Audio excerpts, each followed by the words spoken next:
Hello,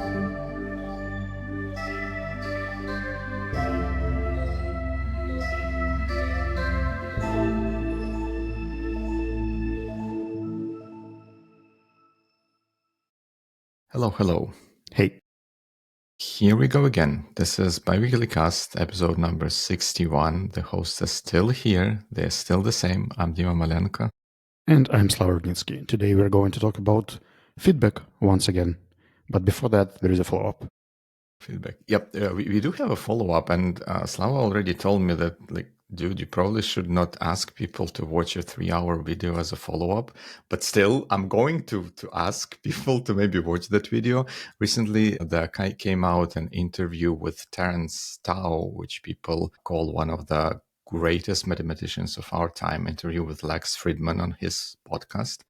And it is interesting in its own right, because I admire what Terence Tao does in the field of mathematics. But in that interview, there were several connections to what we discussed last time about range and kind of T-shape and being specialist versus generalist, whatever it might mean. So he several times he directly mentioned the metaphor of foxes and hedgehogs, qualifying himself as a fox, kind of a guy who works or connects multiple fields together. And he said, there is room for both. We need hedgehogs to make deep breakthroughs in certain areas so that then we can connect and leverage those breakthroughs, which is interesting. And one other thing which caught me right in my heart is at some point he said, I think he was discussing the Riemann conjecture. We will not go into details of what the Riemann conjecture means, but it is arguably one of the hardest current problems in mathematics. And he said that we don't have even a theoretical approach how to solve it at the moment. And he said that solving this would probably require a breakthrough in some other area of mathematics so that we can then leverage or connect to that breakthrough and solve it here, which is kind of super interesting to me, the connecting bits, the way we discussed last time in the range. He directly tells that, no, we need to go super deep in some area so that we can then expand that result to other areas and maybe solve other hard problems.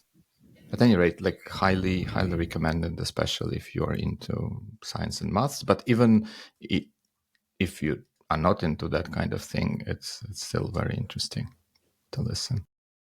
Cool. And could you explain what foxes and hedgehogs mean as a metaphor? I got the general idea, but why it is foxes? You ask hard questions, which make me feel like I come to talk to people as if I'm not prepared, which I am not. I'm not prepared. I think from what I remember from the range, I don't remember the exact genesis of the terms, but I think those terms were used in some of the psychology papers that introduced that idea that there are some people who go deep, specialize in one area, and they were called hedgehogs for some reason.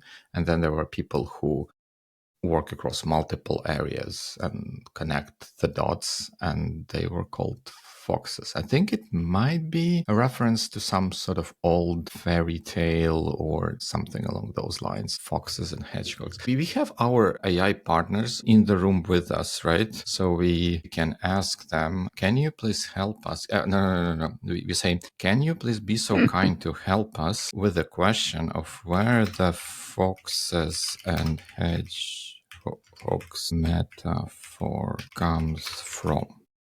Question mark. And our for them comes from ancient Greek poet named Archilochus, who lived in the hedges. We can keep it for the next follow-up if you don't mind. Okay. Yeah. So it comes apparently it takes root in ancient Greek poetry, 7th century before BCE. I just don't want you to then debunk your own words after you check AI's references and see no, that actually meant something else. Cool. We usually start our episodes with Theme Corner, and probably we have something to say about that. Mm-hmm. Do we? Yep. In Netflix previous episodes, I was doing a lot of seasonal themes last year. and the year was supposed to be the year of clarity, and I think it's successfully over about now. So I was trying to reflect on how this year went, and I do feel that there is a way better understanding of what my business should do, what I should do. There is a clear goal setting system and priority setting for me personally and for my teams. And I think that this part is complete. So I'm still hesitating about the title of the next yearly theme. I have two options right now on the table, and maybe you could help me pick one. They are similar but different. So option one is the year of choices, and option two is the year of decisions.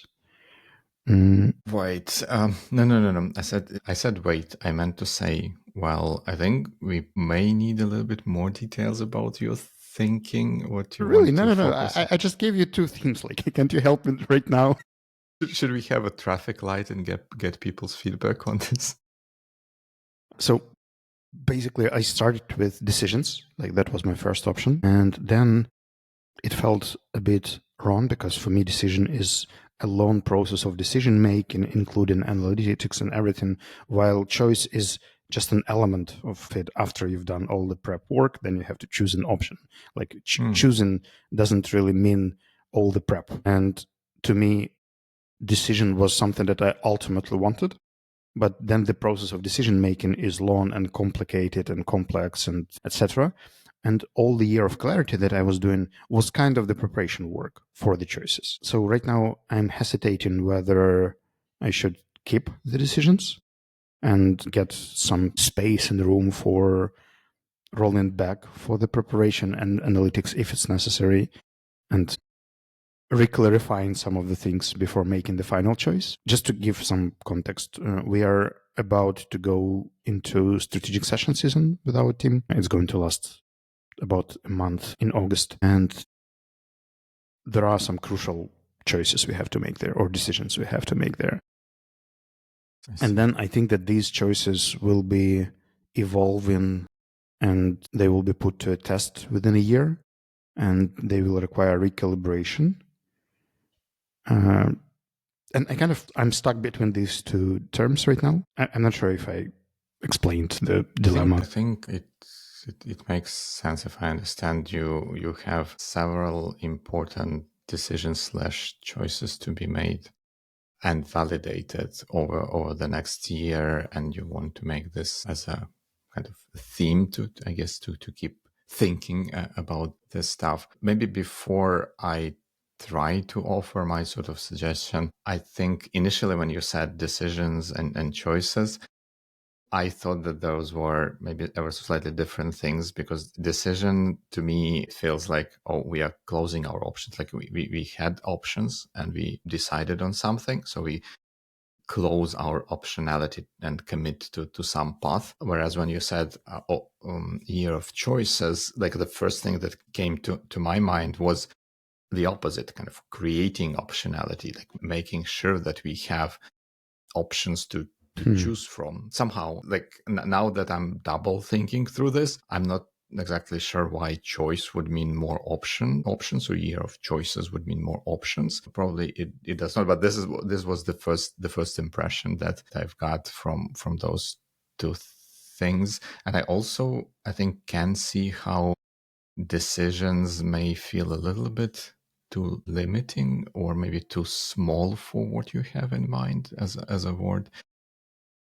Choices. Can there be any some third option? Like it's as if you are going through a forest and you come to a fork in the road, right? And you choose to go left or right.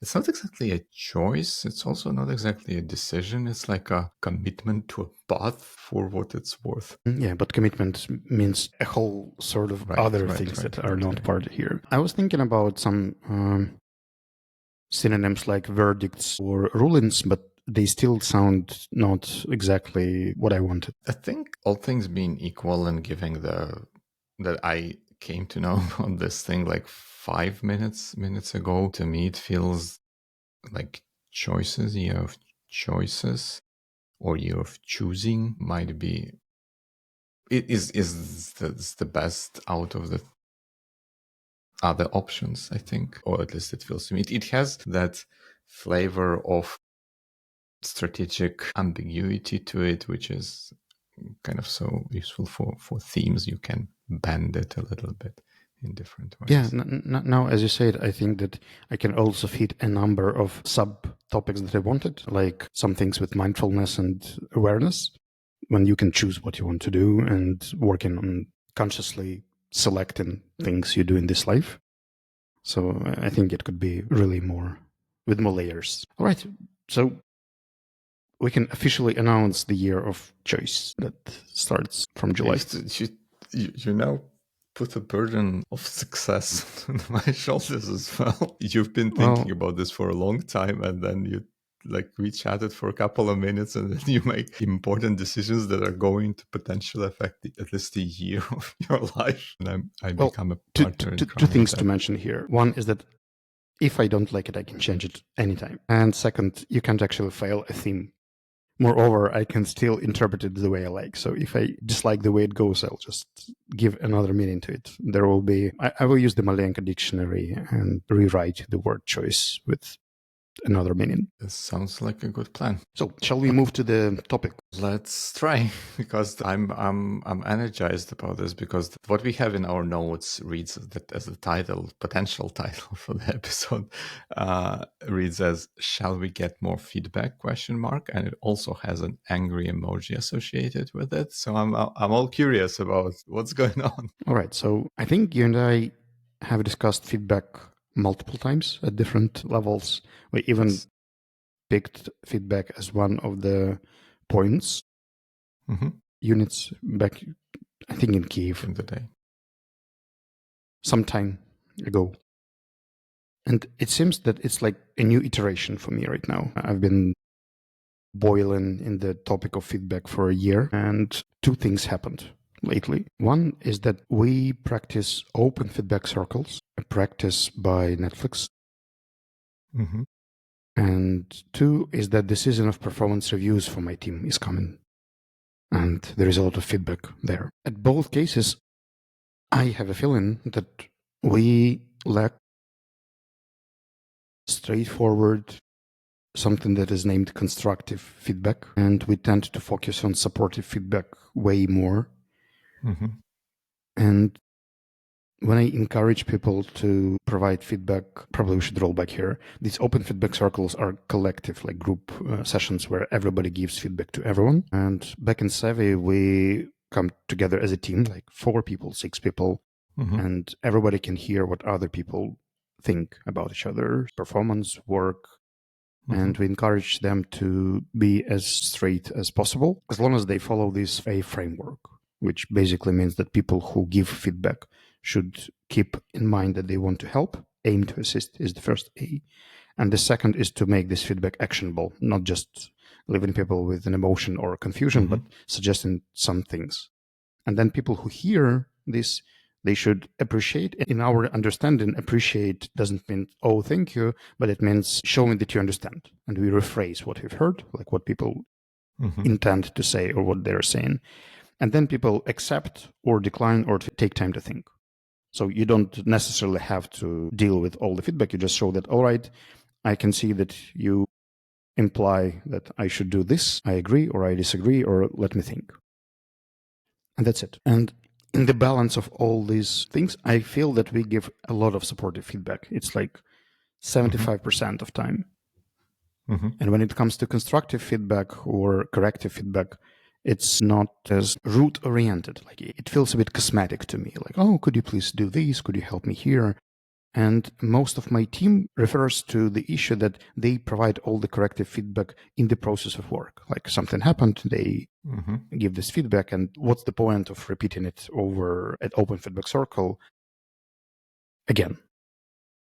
And I kind of disagree. And this is where all this topic is born, because I don't want to push them into the activity that doesn't bring any value, but I seem to fail to articulate the value to the team and explain what I want and what are the expected outcomes. Interesting. I feel like there are so many layers to this challenge. I don't know where to start, but maybe can we start? I don't know what it tells about me, or like somehow I was not aware of this open feedback circle thing that going on in Netflix. Was it not? I don't think, was it part of the book that we read? I don't, was it? Okay.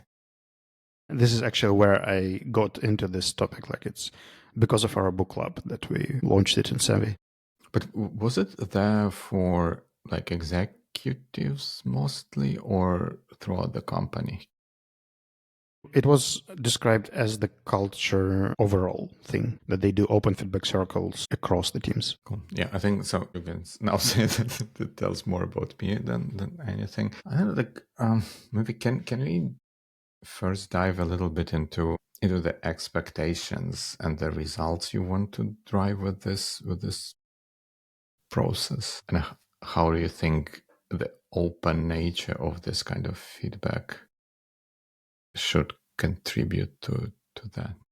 Let's say when I join some kind of cross-functional meetings, people usually appreciate my perspective because I come with the helicopter view and I can redirect some of the things that were just going as they would normally go. And we can find some unusual solutions, or we can change the direction or the course or change the priorities. And when I'm not in the room, people tend to go in many cases by inertia, just by the go with the flow. And every time I try to leave some of the teams or the meetings, they say, oh, we will lose this valuable perspective.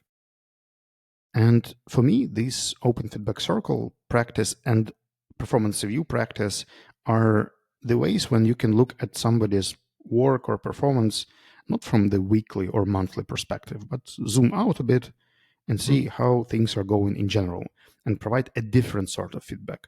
Not just like, you did this well, you ran this meeting nice, like this is a nice choice, but rather, Dima, probably like looking back at half of year of your performance, I would say that you could be a bit more decisive and act instead of thinking too much. And such feedback can be given only in the longer time slots. Like, it's really hard to see within a month or a week because it's fluctuating and changing all the time.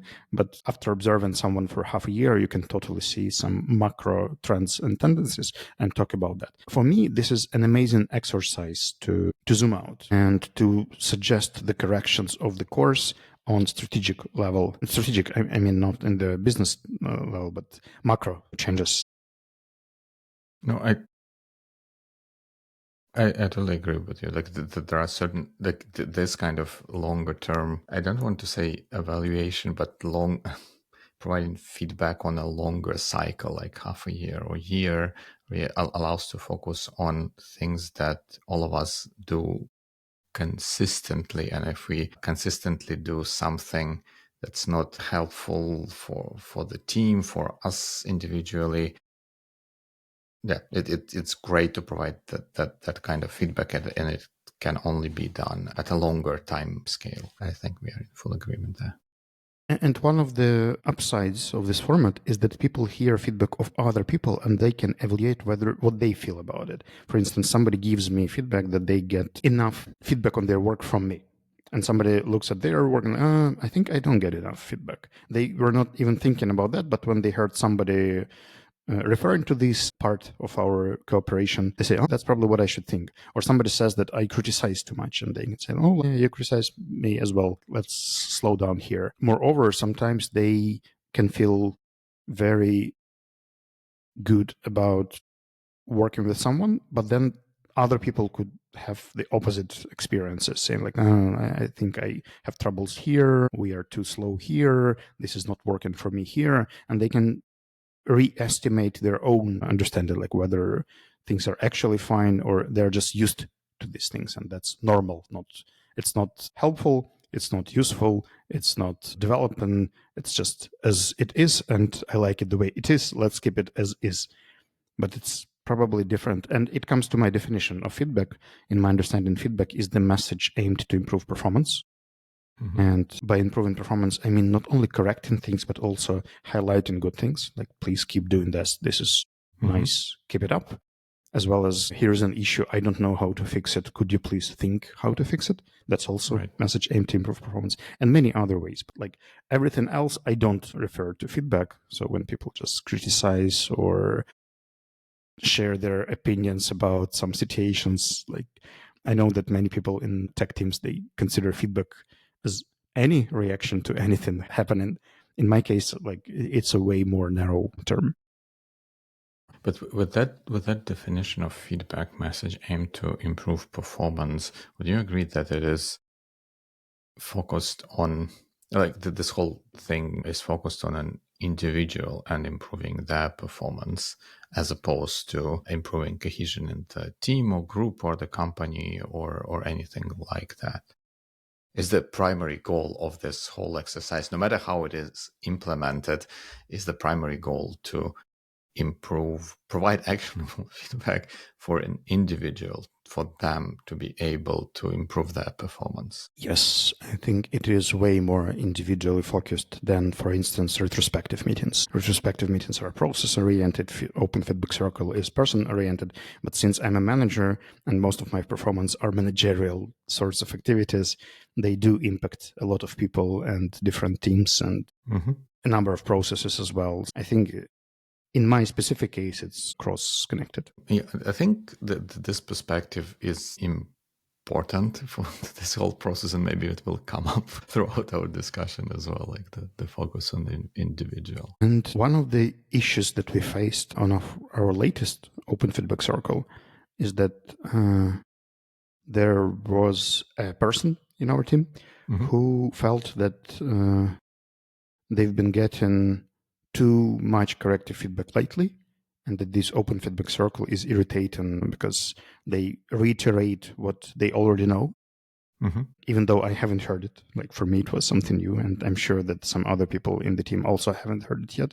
But maybe this specific person has heard this feedback before, and then it was reiterated, maybe from someone else, maybe from the same person, but in different wording. There was probably, we've done this 6 times already, like 6 iterations, and this was the first where we had an emotional defensive reaction towards what's going on. Side note, it's a new person in our team, so there is still the adaptation process to our culture and how we work with each other, but still. This is interesting. Like, I'm still not super sold on this whole open structure of this feedback. Maybe I'll need to reread or re-listen to that part of the book before we dive one notch deeper. Like, one more question. Like, when those open feedback circles happen, does the person who is being, I don't want to use word judged, but I'm going to use it nonetheless. Is the person being judged, like the receiver of the feedback? Do they have to say something before this whole thing starts to do sort of a self-review? So these are the things that I think went well in what I've done. These are the things that I think I should improve, and this is what I maybe plan to do in regards to that before they start being bombarded with feedback. All right, let me clarify 2 things here. Firstly, no, they don't, because that happens at performance review meetings. This is where they get to self-estimate what they are doing, how they're doing that, how they're performing, etc. There is a esteem form there. At our open feedback circles, when I send an invitation, first of all, it's an invitation thing. Like, it's not that I say, like, our team meets for open feedback circle on Wednesday. I usually ask people whether they would like to participate, and they have 4 options. They can just skip and say, no, I'm fine. No feedback for me. They could say, I would like to only give feedback. I'm not ready to accept. They could say, I'm ready only to listen to feedback, but I don't want to provide feedback to anyone today. Or I'm ready to do both, listen and provide. And we highlight the fact that, guys, it's okay to choose any of the 4 options. For instance, last time, many people chose not to do anything, and we just skipped the meeting. And it was totally fine. Like, people said, like, no, it's not the right time. Let's move it. So we pushed it 3 months forward. So basically, people who come there, they kind of choose. That's the year of choice. So they choose what's going to happen there. Is it like a think tank kind of a situation? Like, if you want to go through this and you think you can benefit from it, you go there, but it's not mandatory. It's not part of a formal review, performance review process. We don't note things here, like we don't make improvement plans afterwards. It's just for a person a chance to hear the 3D feedback from different sides and reflect on it. Okay, but then also you said that at some point the team voted not to participate and this meeting didn't happen. Did you lose as a company? Do you feel like you've lost something as a result of this meeting not happening? That is another way to ask, what do you think the company gets out of these meetings when they happen? I think that the company gets macro changes in the behavior of people who are the most cross-functional, because they get a lot of one-to-one feedback from in different formats, in different situations, and one-on-ones, etc. But at such cases, they can hear what the team feels like, what's the perception of their overall work and managerial flow in the previous period. And I think it can be either validated or countered. For instance, I was providing feedback to one of our teammates about the meeting management, saying that maybe you should reconsider this.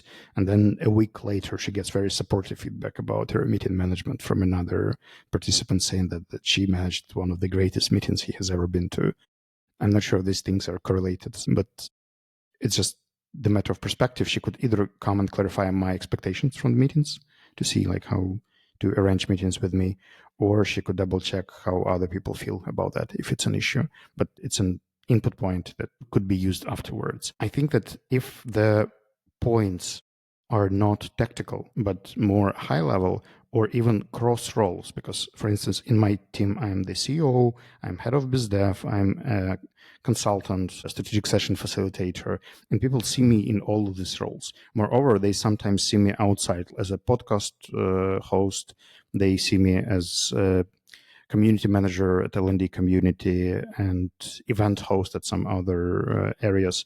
And this is a chance for them to give me feedback about all of my roles, not just where we interact directly. I may be a biz dev manager for them in most cases, but they've seen me in so many different positions and roles. And I see them in many different areas, teams, interactions, where I'm usually not a manager. I can just observe them doing something somewhere. And this is a nice opportunity for me to retrospectively look at their behavioral patterns, communication, goal orientation, feedback styles, and many other areas, and trying to sum it up, not link it to a specific team performance. I wonder here if that specific person who were affected by the first feedback cycle, maybe when new people join the company or join the practice, the first thing, they are not allowed to receive feedback. Just you have to, before you can receive feedback, you have to join as a feedback giver or just audience onlooker, so that you better understand how things happen and get yourself prepared to make a better, more informed decision for the next time if you choose to receive feedback. To me, it sounds too careful. Most people who join our team are supposed to deal with corrective feedback effectively if they would like to stay here for a while. And since they passed the probation, they're probably for instance, there was another person who came approximately at the same time, and this person was fine. So moreover, sometimes people are way more worried about the fact that they can't provide feedback. And many people, for the first time, they come just to receive and not to give feedback, because they feel that they don't have too much context. They don't feel the confidence to voice out what other people should change or do differently. So they said, just give me, tell me what you think about my performance. Yeah. The recommendation I often give to people is that when you provide feedback, don't necessarily try to be, and unless you maybe are a person's manager and it's your responsibility to oversee all of their activities and kind of round up and manage their expectations and stuff like that. When you provide feedback to a peer, you should provide feedback about your interactions with that person, not kind of overarching goals in life is like I've worked with XYZ on a project. We did this. They were responsible for this thing. They did kind of good job. What was helpful for me is that they did XYZ. I think they could do better with Z, or maybe if they push on Y, they can go to the next level. Something along those lines, solely based on my interactions with the person, not to try to round up it to be all-encompassing advice on what they need to do or change. I think that this overall advice is normally performed at performance review. Performed at performance review is weird. Is done at performance review meetings. So we don't provide that sort of feedback. But what we can do is if the person is behaving, let's say, inconsistently, like in some situations, I'm open to feedback. In the other situations, I decline the feedback. In some cases, I encourage people to speak up and then I shut them down. These sort of things could be very illustrative, especially for people who see me in different contexts. As an example, our marketing manager, Masha, she works with me in BizDev team, but she's also part of our OKR team that works with higher level goals. And once she told me a valuable piece of feedback that our OKR meetings are way too strict. Like at BizDev meetings, I can create a friendly vibe and things are light and we can laugh even if something is going wrong. While at OKR meetings, I manage them very strictly. And maybe because of whatever reasons it was, but I couldn't handle the vibe there. And it felt that people come to struggle instead of discuss or talk about something. And it was very valuable. So I managed to delegate this meeting facilitation to a neutral person. And I think we did quite well there. Like right now, the flow has changed, the mood has changed. People get way more from the conversations that we get about objectives and key results than we did before. And it was only possible because she interacted with me in a different role. There is no room for her to give me feedback about this because she doesn't manage those kind of things. Basically, I'm the manager of those meetings. But when you say she doesn't have a room to give feedback, what exactly does that mean? Can she talk to you and say that after the meeting and say that, yeah, that meeting didn't work too well for me because of this and that? Can we consider doing it differently or something like that? If all people were as mature as you, they probably would do that. Most people don't. Like, moreover, if they talk to their manager, they focus on a specific, as you mentioned, experience with this manager. I'm her direct manager in BizDev team, and most of the feedback I was getting was about my direct BizDev related activities, not something in strategic management that I was doing, like meeting facilitation of an OKR session, where she was just a participant.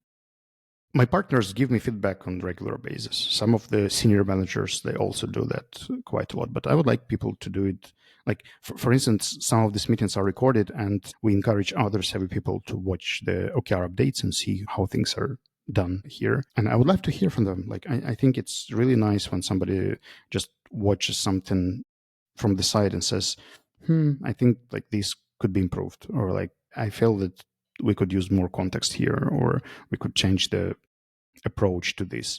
Even if they're not directly engaged, they could be observers, or they could come there occasionally, but still change in a positive way, like help to improve things around. While in real life, what I see that people focus on things that they are directly related to, only their projects or where I work with them for specific initiatives. But it feels to me as if we are too deep diving into this sort of thing. We could probably... Let's undeep dive into, into something.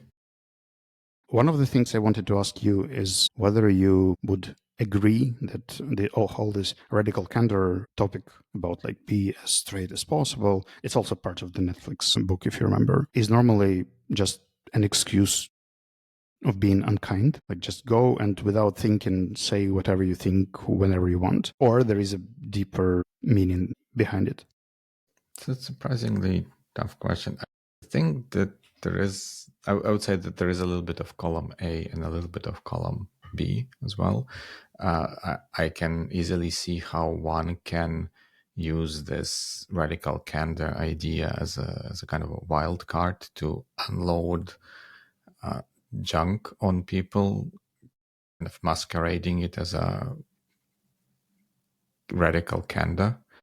At the same time, when used in moderation, I would say, I think it's a good thing. It encourages people to be more open and maybe avoid unnecessarily sugarcoating feedback and their thoughts and feelings to the extent for that feedback to become basically useless, because it's so amorphous and so difficult to interpret and can be interpreted in multiple ways. So it kind of defeats the whole purpose of feedback. So it has to be, I think the 4A's framework kind of makes sense, like as a counterpart to radical candor. What is what you're saying actionable? Is it focused on a specific thing and things of that nature? And then yes, then probably it's fine if you're just venting your frustration at something or with someone. Then probably it's not radical candor, it's just venting. Since you mentioned sugarcoating, it kind of connects with another question that I think that sometimes the tone of the feedback could mean more than the message itself. You could give a very right message, but with the wrong tone, and then people get very defensive. Or you could not even have a message, but if you put it into the very polite and nice things, people just don't get defensive, even if there is nothing behind it. Like I can ask you to change the hairstyle in a very fancy and polite way, and you're like, oh yeah, I'll think about it. Like even if it's not actionable and not aimed to assist, but just the tone itself is friendly, so people are way more open to consider this option, even if it's totally irrelevant or unactionable. Also, I think that 4A framework probably should also work in reverse, in a sense that when I'm on the receiving end of a feedback, I should assume, like if we all kind of buy these rules and try to follow them, that what I'm hearing is aimed at helping me, it probably hopefully wants to evoke an action on my part. And if it's not maybe not clear exactly, it would be a good thing to ask for clarification for that instead of kind of defensive. I think one of the things from my early days at then Facebook, now Meta, was that notion that when talking or interacting with other people, you should assume good intent. And it helps so much because like sometimes we can be clumsy with how we express our things, or they can be what we know can be incomplete, and therefore what we say may be even factually wrong because we didn't know about something going on somewhere. But if you assume good intent on the part of the other person, it helps tremendously. Mm-hmm. That makes sense. I noticed about myself that when the feedback is related to things that I'm doubtful or worried about, I tend to be more defensive about it, especially if people don't inform me a bit in advance that they're going to talk about it. Let's say like we start talking about one thing and then the conversation somehow changes the topic and we start talking about things that worries me, but I didn't intend to do that. I have a tendency to be way more passive aggressive or defensive or just shutting things down, comparing to things that I know that I'm going to receive feedback or I know that I'm going to talk about the thing that worries me. Then I somehow pull myself together, uh, open my perceptions, remind myself that people intend to help and want to improve things. And then when I like tune to this wavelength, I feel way more receptive and appreciative, and then I can process this feedback way easier. Would it be fair to say that things that you are doubting are the mines, and if you know that there is a mine, you can walk around or prepare yourself or de-arm it? Yeah, I feel like I built a similar way. Like when I generally don't like being caught off guard, especially on the things that I internally kind of consider sensitive. If I know there was a like suboptimal, some sort of screw up that happened, and yeah, I could have done better. Now I'm thinking about how I could have done that better and like what to change for the forthcoming future. Then when people start piling onto that, it's like, I know. Like, why do you have to tell me one more time? And yeah, it takes, indeed, it takes a presence of mind and some certain effort to diffuse that internal bomb, because more often than not, I feel like people don't mean it this way. They don't mean to pile up. They genuinely kind of not say worried, but they genuinely want that thing to be improved. And that's fine. That they are saying this because that bothers them. That thing, not you, bothers them. But it takes time and effort to kind of internalize that thing that is so easy to understand intellectually. And one more thing that I learned from such cases is that sometimes when we are either ashamed or just dissatisfied with something, we tend to go solo on this thing without communicating to people who are also engaged into this thing. And you already found the solution. You already started moving in there, but you failed to tell everyone about that. And they keep reinforcing or reminding you because they don't know that you've already worked it through and you have some kind of the course. It's kind of painful for me to get back to this, I don't know, conversations and chats to tell the guys, this is what happened, this is what went wrong, this is what I'm doing now to fix it, or this is how things are going to be different next time. Mm-hmm. This is where we often, because of the negative or unpleasant emotion that is attached to this topic, we kind of fail to healthily communicate. And people feel obliged to remind us because they don't know that the solution is either on the way or that I've been thinking and I have had these considerations already. Right, 100%. I totally agree with that. And I would even extend this. Like, this is one of the things that I coming back to in recent times, is that when in tough situation, well, I imagine not everyone, but certain types of people, they would come up and kind of try to work through on their own, or especially when we think that this is our fault, we want to get things right, and so on and so forth, and we tend to do this alone. It helps so much to go talk to other people, to get their perspective, or just to figure out that, yeah, it's not that big of a deal as we may make up internally. And also at the time of things not going right,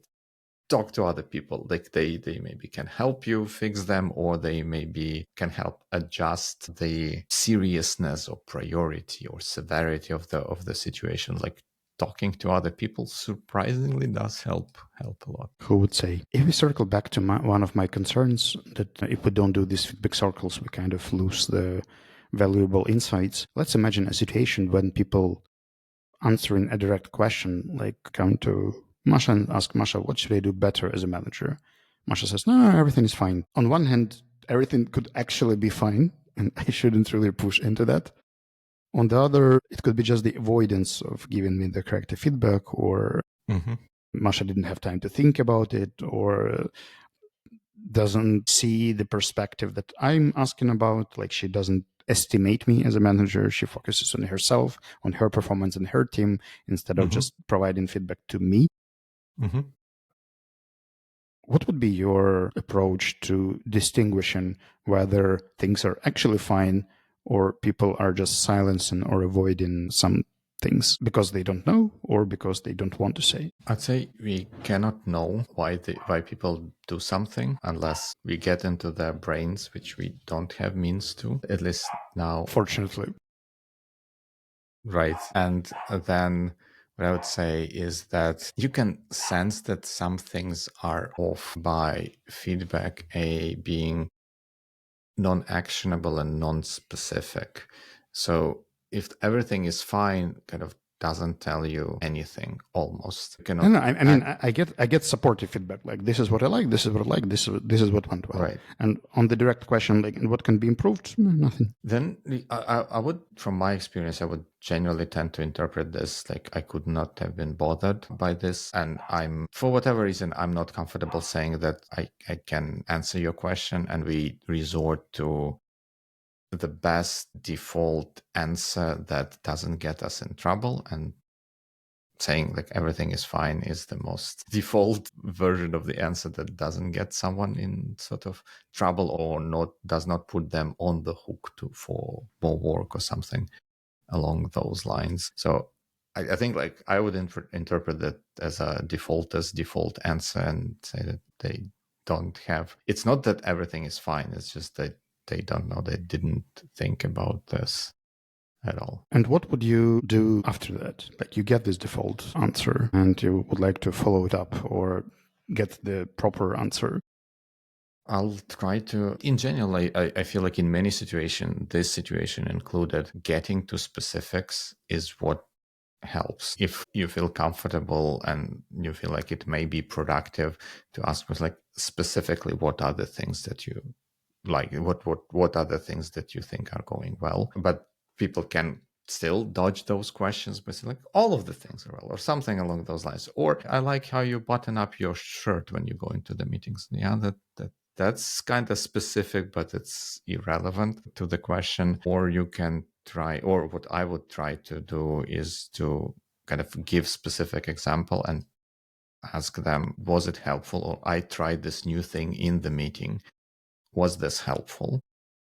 They say yes or no, and then you follow up the question, why do you think it was helpful or not helpful? How did you think about this? Like generally like getting to specific something. That's how I would approach it. And this is what I normally do as well, but there is like a side effect here that when people provide, let's say, 5 points of feedback to me, 4 of them are supportive and they are usually macro level, something that I actually need. Saying like, Slava, I really like the way you create the supporting environment in our team that we can fail and feel safe. You did it by this, and that, like, please keep it up. Or like, I like the way you delegate responsibility. I feel the autonomy and that I can make all the decisions and blah, blah, blah. Please keep going. And then when it comes to the corrective, it's usually on the technical level. Like, could you fill in the follow-ups or something technical or cosmetic, not the macro thing. And whenever I ask about the macro things, people kind of give the wishy-washy answers. And this kind of reminds me of my experience with American teammates, because whenever it comes to corrective feedback, the corrective feedback is always very polite. Mm-hmm. When it comes to supportive feedback, it's exaggeratingly supportive. Mm-hmm. And I have to like double guess whether behind this polite corrective micro feedback there is something, and they would never say directly. Maybe they would, but you have to actually like go really intensely intentional there. To be honest, like I don't necessarily what you described as examples, I don't necessarily see like a bad thing. Like the Leo Tolstoy said, all happy families are happy in the same way, and all unhappy families are unhappy in their own way. I think it's sort of natural for us to be able to kind of extrapolate good things or kind of good interactions that we had. So like it's easier to say why good things are going to come out from someone persistently doing one good thing that they done. And it is more challenging, I guess, to extrapolate bad thing or kind of that constructive bit of feedback. Like if I see a bad interaction with you in one meeting, I may not have enough data points to assume that you do this in all of the meetings.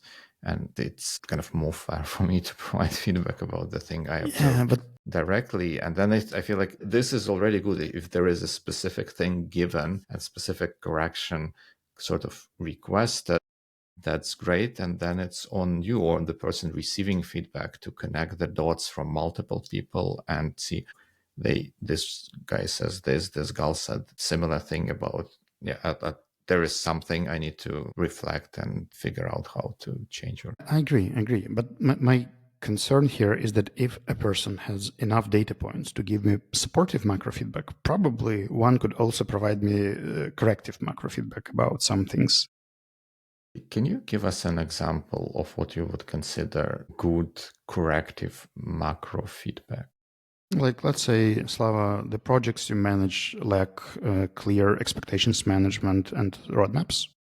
that you tend to start very chaotically with just the first stage without full understanding what's going to happen after, etc. Because I've been in 3 of your projects and none of them had this. Or let's say that you tend to use the sense of humor inappropriately in some cases where we discuss the serious stuff and your jokes are distracting and misguiding, especially when you use the chat and people start reading the chat instead of talking about the subject, and you disrupt the conversations where they shouldn't be disrupted, where people should actually go through and discuss it thoroughly. Because I've seen it in 6 different meetings or 6 iterations where your input is more distracting than helpful. That's my feedback to myself, actually. So if I were giving myself the macro feedback, these 2 things would happen. And I know that many people see that, and I know that some people think about that as well. It's just that in supportive feedback, they somehow connect the dots. And in corrective feedback, they don't connect the dot. They could just highlight a dot. And so circling back to my previous point, is that really a problem? Out of the 2 examples that you've given us, the roadmapy stuff and the humory stuff, initially it felt to me like the humory stuff is tactical. You crack jokes in meetings and that kind of breaks the vibe or something like that. Is this feedback any weaker now that I've given you just one example of when this was problematic, as opposed to me giving you 6 examples of when this was problematic? I'm actually fine even with a single example, but in this regard, if you happen to see more, but you for some reason tell me just about one, why is that? Like, you've seen me at multiple meetings, you give me feedback about the last meeting only, without mentioning the previous 5 that, in your opinion, also went terribly wrong. But this is not the precise thing. I don't put dictaphones with me on all the meetings with you. Yeah, I think maybe I too harsh on people for wanting to get this from them. If we know that they tend to under interpolate things in constructive feedback, let's make a kind of error correction for that and to get to the true value of the feedback. All right, then rounding up this conversation, I would ask you as a co-host to give me feedback as a co-host, like something that you think I should keep doing. What did we say about putting people on the spot with unexpected things and about them getting defensive? Would you like to put it into our next follow-up? Yeah, we could do it this way. Yeah, but also I think maybe this is one of those things that, like you mentioned, when the feedback connects to the things that you already know and you kind of try to work them out yourself, it gets a little bit more annoying, but you know that people hit the spot. Maybe I did inform you, actually, because the title of the episode was named "Shall We Get More Feedback?" and the emoji was illustrating your reaction at the end. So now you can connect the dots. I think I would direct this piece of feedback equally towards both of us. So we tend to prepare for episodes almost the last responsible minute, and I would really love for us to be able to spread it more evenly through the inter-recording periods. I'm guilty as charged of not following this as well, but maybe if we can work on this together, we can. Dima, let's not sugarcoat it. Just tell me, when would you like to get the notes from my side? What would be the comfortable, evenly spread time pace? Like 3 days before, a week before? Yeah, I think maybe if we can do somehow around can a week. You be more specific? Week, like a week. I think it would be great, and then also kind of ping the other party saying, yeah, there are notes, like add your questions or something like that as well, or add your thoughts, materials, whatever it might be. Right. And yeah, I should do the same as well, I guess. I'll do my best. Accept it. Anything else? No, I think that's fine. Everything is fine. Everything is fine. Let me be more specific. What do you think about me being vocal about our episodes in social media? No, I like it. I like it. I mean, does it feel sufficient, or should I be more? I think it's easy to say, of course, there should be more, but it's difficult for me to do that when I'm not kind of nearly enough of that thing. Yeah, but we are not discussing you. We're discussing just me And right now. no, I think that this is great. Let's skip it up. This is a good thing. Great thing, actually. What about my engagement into the production, the notes, and the backend side of the episodes? You generously supply us with a subscription or whatever it is to Riverside, which helps a lot in kind of shortening the effort required for the production. There are some challenges, shall I put it this way, on my side with leveraging that benefit. I think it's great as about what I expect. We work together on the episodes, and then I do the production stuff for them. Let me rephrase the question. Do you think I could be engaged in some post-production sections as well? Maybe. One thing we can maybe do together is compiling the public notes for the episode, like the points that we went through and links that to materials or whatever it might be that we mention, and maybe choosing the title we can do together. Yeah, sounds good. Let's do that. Subtitle. You see, after all is fine, there is like a pool of great things that we can improve. But also with your great questions that you're able to pull it out of me, because otherwise you hear it was like, yeah, it's fine, it's all fine, everything is okay. So it requires work on sort of both ends, like, right, if someone honestly wants to get feedback and leverage that for improvement, they will have to do a little bit of work themselves as well. All right. There is no Everything silver bullet. Well, we'd love to hear some feedback about this episode. And you can do that in our social media. You could do it on our YouTube and on our website. Yes. And all of those places you can find by Googling Biweeklycast. But our site is biweeklycast.com. There is a link to our YouTube page. If you are, podcasting veteran, you can probably leave us a feedback on Apple Podcasts or something along those lines. But at any rate, wherever you can find us, we would love to hear from you. All right. So I guess we could call it a week. Maybe a couple of weeks. Hopefully good weeks. Good weeks.